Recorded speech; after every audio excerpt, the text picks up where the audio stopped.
How's it going, Rogues Gallery, and welcome to another Flesh and Blood video here on Red Zone Rogue. Today, we're talking about Flesh and Blood. Well, obviously you knew that, but we're talking about Flesh and Blood and kind of like the bigger picture, the bigger sense of things. And I think it's going to be a pretty fun and interesting topic, if not a very long one. It'll be a pretty short video today. So let's get on with the video. You know, if you're looking to pick up some Flesh and Blood product, definitely check out some sponsors of mine, some affiliates. Channel Fireball, Red Riot Games, and FAB Foundry. Probably didn't put those up in that order, but you know the drill. If you'd like to support me directly, then go ahead and check out my Patreon, I can say it right. I have tiers there where I give like cards and packs, but all tiers have access to the Rogues Gallery, the Red Zone Rogue community Discord. And when I start doing sponsored box openings, which might already happen by now, but patrons will have access to those as well. And when I finally have my playmats, patrons will also have first access to playmats before I give them, allow them to be purchased on a very wide scale. And I have some awesome playmats, some really, really cool playmats coming up. So yeah, I'm excited about all that kind of stuff. Today's topic was brought about by me seeing like multiple lists on like the Facebook marketplace and people like messaging me directly either via email. I do have links to like my email in the descriptions and all this kind of stuff. But people like wanting to sell their collections, want to sell like a big chunk, and then people like, reacting to that and being like, oh no, are people trying to get out? Oh, there was a dip, cryptocurrency, all of this stuff. And we don't talk about finances here on Red Zone Rogue for multiple reasons.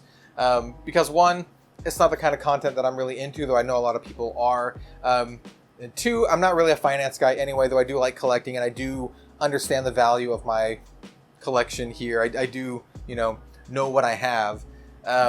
But I'm not really an investor kind of guy, though. I guess I do, by default, have investments in things because of all the the cold foils and stuff. But that's a whole other thing. That's not what we're talking about. We're talking about is, this is only the beginning for Flesh and Blood, right? Right now is still the very early stages. It might seem like a long time. It might seem like we're already like really into it. But most new card games don't last more than a few years. And how long has Flesh and Blood been out?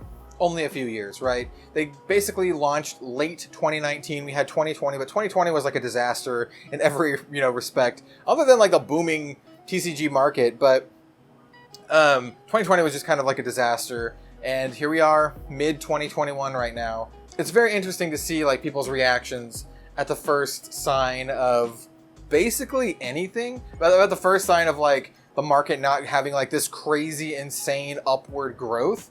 And now it's just, we're still in the early days. We're going to look back on this time period right now. We're going to look back on Monarch years from now, because I do believe, strongly believe, I've always believed that Flesh and Blood will stand the test of time. It will be here years from now. And if you watch this years from now and it's not here, you can point fun and laugh at me. But I really believe it's going to be here years from now and be strong. And we're going to look back and be like, remember when Monarch came out? That's when I started playing Flesh and Blood. Not personally, but hypothetical person talking. That was like the golden era, the golden age. And me personally, I started with Welcome to Wraith, Alpha Welcome to Wraith. I remember when Welcome to Wraith boxes were $79. Alpha box is $79. The cold foil tunic that I own was pulled from a random box that I bought on eBay for $79. Even with that said, it definitely is still like the early days. We are in like the baby era. We're in the early days of Flesh and Blood. And I think people need to keep that in mind when you see these kind of things. Like I said, I got messages, like a direct emails. Multiple people are like, oh, I want to sell my collection for whatever reason. And your reasons are your own. If you need the money, then you need the money. It's all good. If you don't like the game, it's all good. I'm not judging here. But what I am saying is like, I don't think that this kind of stuff should be any indication of where the game is going and where the game is going to be, especially within like a year from now. Especially as we approach Kingdoms. We're only 4 sets in, man. We're only 4 sets in to Flesh and Blood. And think about that in terms of like Magic terms, right? What were like the first 4 sets? It was like Alpha, Beta, Unlimited, Revised. That's the whole kind of like chunk. But then there was also Arabian Nights, Legends, The Dark, and then what was the other one? Arabian Nights, Legends, The Dark. Was there another one? I don't remember if there's another one. But like that's about the time period, right? Arabian Nights, Legends, the Dark, and then like the base set. That's where we are in Flesh and Blood right now. We're not even past like the Four Horsemen period in Magic for Flesh and Blood. So we have a lot to go. Flesh and Blood is still a very small game in the grand scheme of things. Even though Channel Fireball, TCG Player, Star City Games, all these places are picking it up, this is still very, very early on. And it's always something that's very interesting to me to think about, like, who will still be here and who's going to regret selling their stuff right now, right? If you have a really nice collection right now and you need the money, then go for it, man. But like if you don't need the money and you have a really nice collection, are you gonna regret it in like 2 years? I know a lot of people who played Magic early on, because I played Magic starting in 1995, and I know a lot of friends who really regret selling all their dual lands and their Moxen. Of course, hindsight and all that kind of stuff, but these are the things I think about, right? I don't really have a good answer to this, because if you need the money, then you need the money, and there's no guarantee that the cards are going to go up, even if you believe they are. I mean, there's no guarantee. And like I said, I'm not like a financial kind of guy, but at the end of the day, I'm like, you know, my tunic is worth like $10,000 or whatever. Do I want to sell this thing? Or do I want to wait for it to go up? Or do I want to just never sell it at all? In 10 years from now, am I going to be super thankful that I never sold this? Like this piece of history. There's only like so many in existence. What was it? Like 250, 270 or whatever, 500, whatever the number is. There's only like a very few of them in existence. I think this is a very exciting time. Well, I don't think, I know, because I'm here, I can feel it. This is a very exciting time for Flesh and Blood. We are at the beginning of something that I believe to be truly great.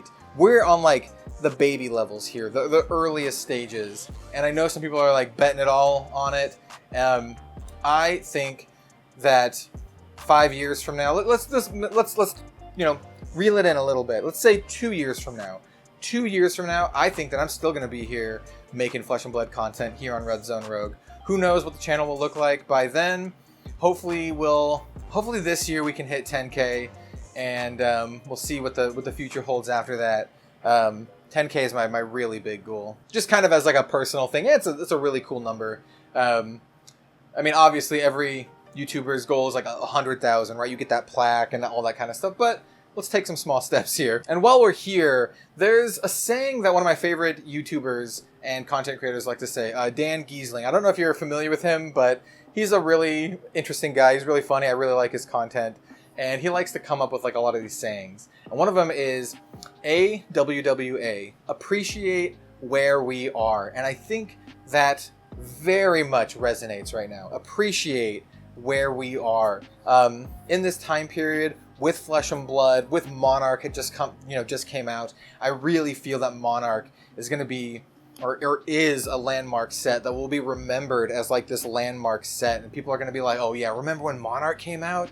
Remember being able to go to the pre-releases and all of this kind of stuff. And we're going to have Kingdoms later this year, and I think that this is the time period where a lot of people are going to form these nostalgic memories, right? You're going to be thinking back in years, and you're going to be like, oh, remember when you played Chain, or remember when you played like whatever the new heroes are in Kingdoms. Remember when they made Ranger good. That's one of my predictions for Kingdoms. Or remember when they made the female Guardian, also another prediction for Kingdom. But I think it's a very exciting time, and I think it's really fun to think about and talk about, right? Like, in the comments down below, if you've watched this far, let me know what was the first set that you played, that you started with Flesh and Blood, right? Did you come in at Crucible of War? Were you like me, coming in at Welcome to Wraith Alpha, Arcane Rising?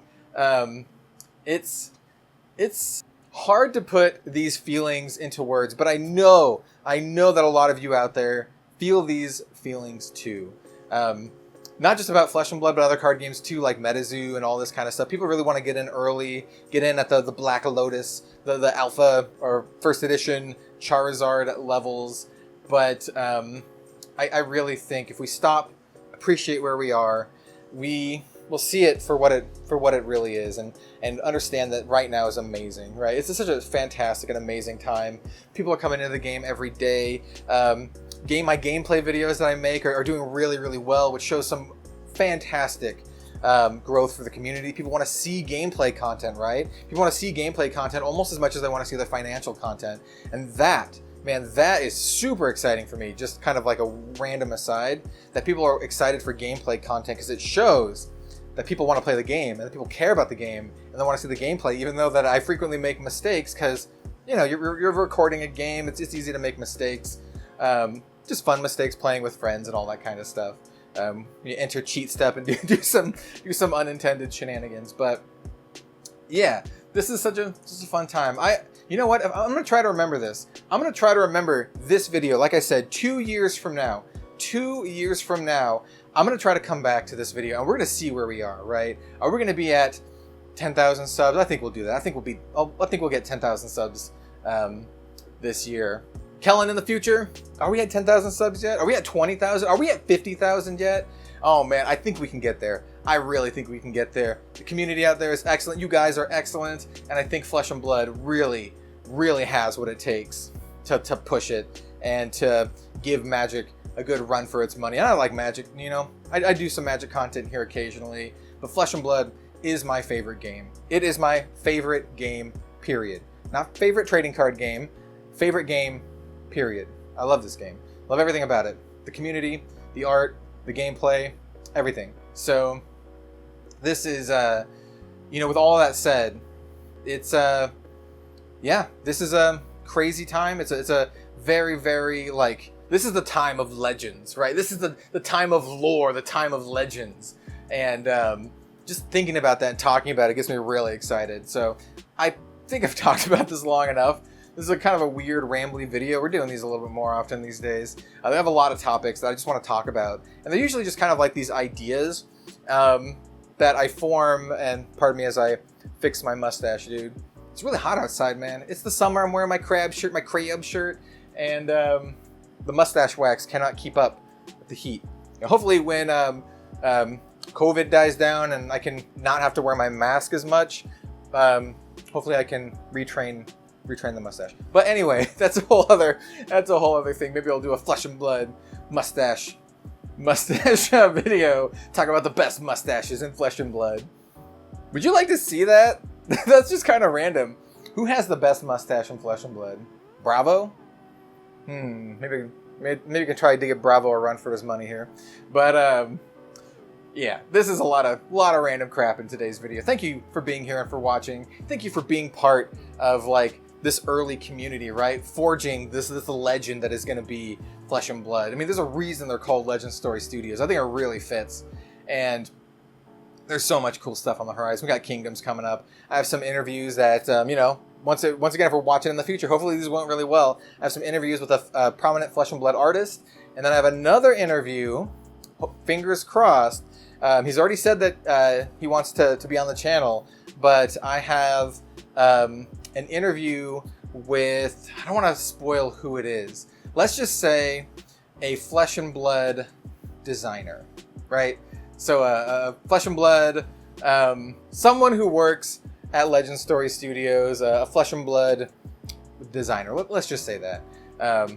Nothing set in stone yet, but I think there's a really good chance, and it's going to be amazing. If you guys thought my interview with Brian the Professor, shout out to Brian the Professor, great dude. If you thought that was going to be, or that was a really exciting one, I think we got something a little bit more exciting for the Flesh and Blood fans. But that's a whole other thing. I've talked about so much stuff in this video. I don't even know what I'm going to call this video. Thank you for being here on this rambly video. I appreciate you. I appreciate all my patrons. I appreciate everyone who took the time to watch this video, especially this far. You guys are awesome. Answer all those questions in the comments down below. You can always guess who you think I'm going to have on for these interviews, both with a Flesh and Blood artist and a Flesh and Blood designer. 2021 is, I called this early, 2021 is the year of Flesh and Blood, and 2021 is the year that I hope Red Zone Rogue hits 10,000, and we're gonna have a really cool celebration too when we get there, man.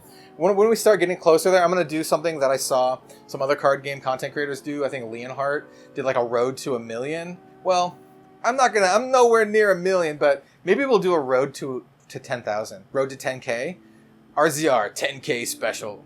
Yeah, that sounds awesome. We're going to do some cool stuff, man. We're going to do some cool stuff. We're going to give away some playmats. We're going to give away some legendaries. We're going to give away some stuff from other games, not just Flesh and Blood. Oh, man. All right, so without further ado, we're gonna cut that off today. I've left you with enough things to think about, enough intrigue. So I think I've said goodbye multiple times already. Thanks again for watching for like the 5th time, and we will see you next time for some more Flesh and Blood content. Have a good one all, and we will see you later.